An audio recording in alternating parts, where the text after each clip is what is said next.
Assalamualaikum warahmatullahi wabarakatuh.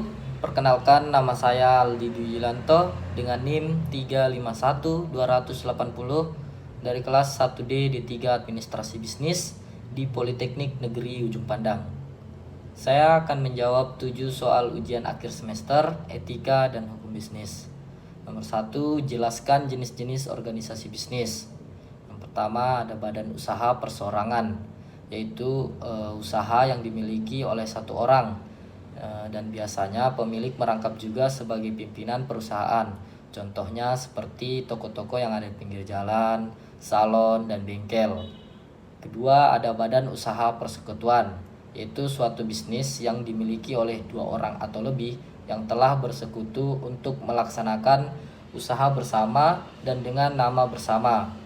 Yang ketiga, ada badan usaha perseroan terbatas atau disebut PT, yaitu badan usaha yang berbentuk badan hukum dan didirikan oleh 2 orang atau lebih. Badan usaha ini juga merupakan persekutuan modal, di mana dalam melakukan kegiatan usahanya menggunakan seluruh modal dasar yang terbagi ke dalam saham. Nomor 2, jelaskan perbedaan PT dan CV. Perbedaannya yaitu dari segi bentuk perusahaan, PT merupakan badan usaha yang sudah berbentuk badan hukum, sedangkan CV belum berbentuk badan hukum. Dari segi syarat pendirian, PT bisa didirikan oleh warga negara asing, sedangkan CV melarang warga negara asing untuk ikut serta dalam mendirikan usaha tersebut.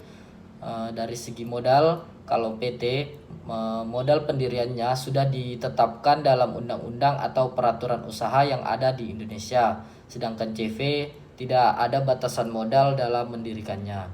Nomor 3, jelaskan peran hukum dalam dunia bisnis.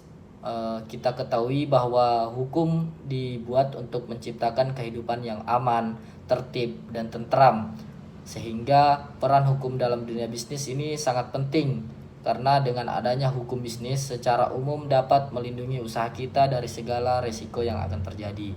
Nomor 4, jelaskan kenapa merek dagang sangat penting dalam sebuah bisnis. Karena merek atau brand selalu menjadi perhatian konsumen ketika mereka ingin membeli suatu produk atau jasa. Setiap konsumen pasti memiliki tingkat kepercayaan tersendiri pada setiap merek atau brand yang ada di pasaran, dan itu berdasarkan pengalaman atau informasi yang mereka peroleh, sehingga merek atau brand bisa menjadi pembeda dengan para pesaingnya, menjadi identitas perusahaan, mudah dalam melakukan promosi, dan konsumen dapat mudah mengingat produk tersebut. Nomor 5, jelaskan syarat sah perjanjian jual beli. Syarat sahnya yaitu adanya percakapan atau perjanjian yang sudah terjalin antara si penjual dan pembeli yang sudah dewasa dan mengerti jual beli. Barang yang diperjualbelikan juga jelas dan barang tersebut tidak bertentangan dengan hukum. Nomor 6, jelaskan penyebab batalnya perjanjian jual beli. Penyebab batalnya yaitu apabila salah satu pihak, baik penjual maupun si pembeli, tidak memenuhi suatu syarat jual beli. Contohnya, penjual memberikan barang yang tidak sesuai kepada pembeli sehingga perjanjian jual beli bisa dibatalkan.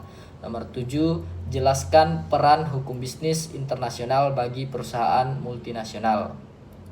Perannya yaitu menjadikan perusahaan multinasional memiliki kapasitas hukum dalam menjalankan usaha pada cabang perusahaan di berbagai negara.